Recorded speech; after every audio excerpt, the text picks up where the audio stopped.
Hey guys, today I'm going to show you how to make a vegan pink pasta sauce. It's super easy, mostly hands off, and the cream is made from cashews. I'm super excited to show you, so let's get started.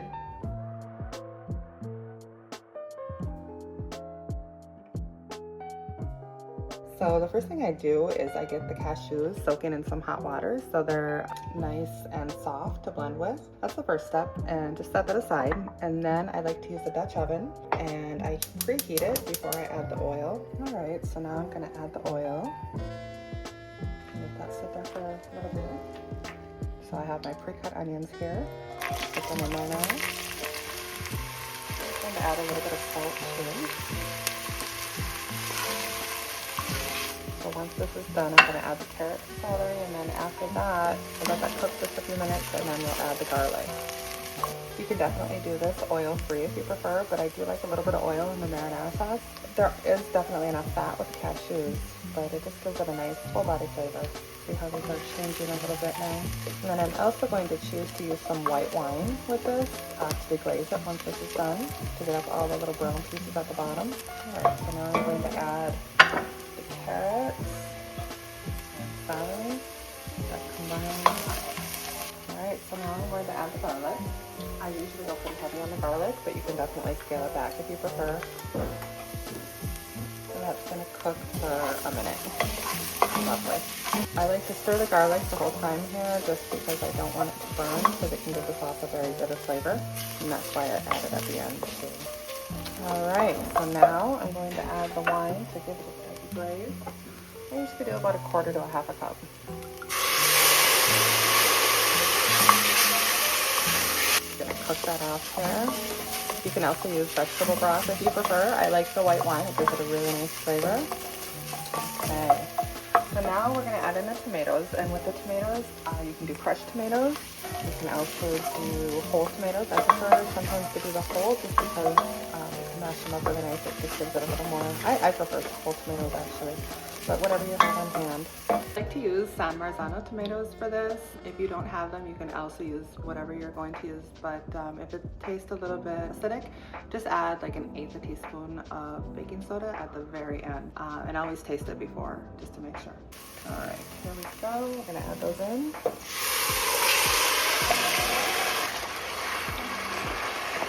Just kind of break them up in here. If you don't like it too chunky, you can definitely use the immersion blender at the end and get them a little bit, get the sauce a little smoother. So now I'm going to add the seasonings, and I have those pre-measured also. We're going to add in the bay leaves, red pepper flakes, basil, oregano, going right now. And I use dried basil in the sauce, gives it a really nice flavor. And then I also like to add some fresh basil at the end. Add in the crushed red pepper. You can go as light or heavy as you want. I would add a touch, but it doesn't have to be too spicy or anything by any means, just to give it that nice little kick in there. Add in your bay leaf, and then I'm gonna add just a pinch of salt. I like to layer the salt as I go, give it a little more body and flavor throughout. Then I like to add a little bit of maple syrup. A touch. Bring it to a rolling simmer, like a medium-low. Partially cover, and we're going to let that cook for about, well, anywhere from 30 to 45 minutes. And definitely stir occasionally. And then I'm going to move on to the next step, which is getting the pasta water ready. I like to salt the pasta water pretty generously. I don't typically rinse the pasta after it's done, but I do reserve the pasta water. And I'm gonna partially cover that. Okay. Everything is looking really good here. Break the tomatoes down just a little bit more. Just a light rolling simmer.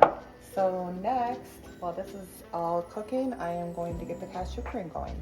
You can see that these are soaked a little bit bigger. I don't use this water. I'm gonna rinse that out and then push like a half a cup of water, blend that in a blender, and use this for the cashew cream. Okay, so we're gonna add in a half a cup of water, and then the drained cashews, and I rinse them also. I like to use a small blender instead of like a large one, like a Vitamix or a Blendtec, because the smaller blender, it blends up a little bit easier. the larger ones, it's hard to get it to grab.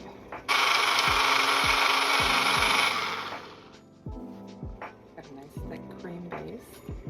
And then I'll be adding that into the pasta sauce once that's finished. All right, then I'm gonna take on the pasta, give it a stir, break down the tomatoes a little bit more. And then I also like to add little bits of pinches of salt as I go. So we'll add a little bit. What I've learned to do also is just take a little bowl and just kind of measure my salt and grab from there with the pinches, and then I'll add this at the end. Just helps so I don't over salt. You can always add more, but it's hard to take it back. All right, I'm gonna cover that, and then I'll be looking in about 10 more minutes. It should be done. One thing I also like to do here is sometimes I'll make a batch of my Italian sausage tofu crumbles, which are so good. I'll add these in. I'll make them while this is cooking in the oven, and then I'll add them in right at the end, and it just gives it such a great flavor. Puts a little more protein in there, and it's really quite good. I'll make sure and link those below too. This is looking great. So the water is ready for the pasta. You really can choose any kind of pasta you want, spaghetti or whatever, it doesn't matter. Okay, and then it's starting to come to a boil, so I'm gonna set the timer for 8 minutes for these. And also, as these are cooking, hopefully the pasta sauce is just about finishing up. Kind of time that out. I like to cook proactively where I have everything pre-measured ahead of time. That way you're not having to worry about getting the measurements or getting the pasta ready once the sauce is done. It's just all kind of there and ready to go. All right, so what I'm going to do now is reserve the pasta water. Just take a cup out of there and set it aside. And then I'm going to strain the noodles.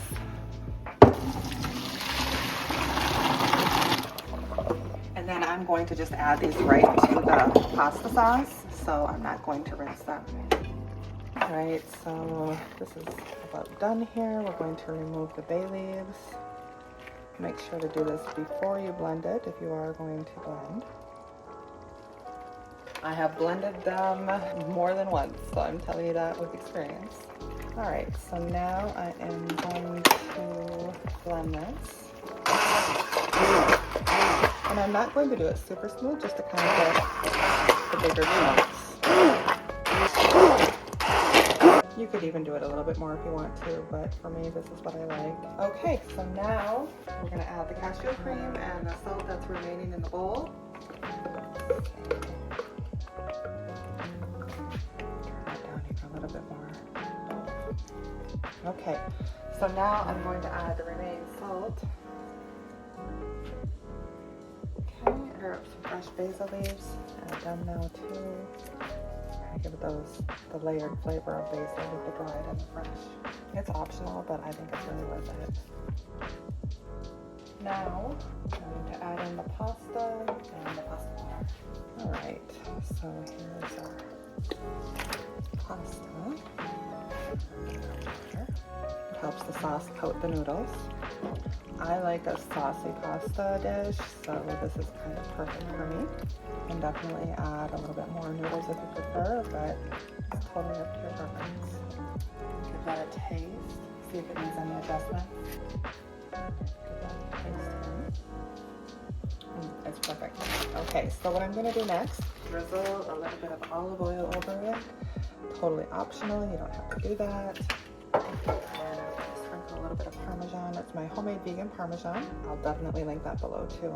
And that's it. So good.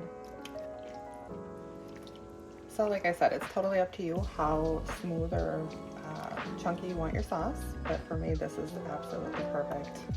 Okay, and now I'm going to plate this and see what it looks like and take a bite.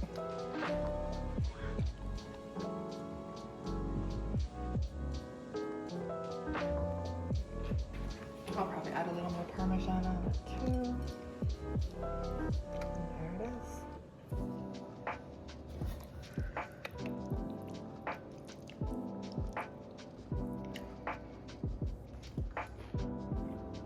So good. I'll link all the recipes below.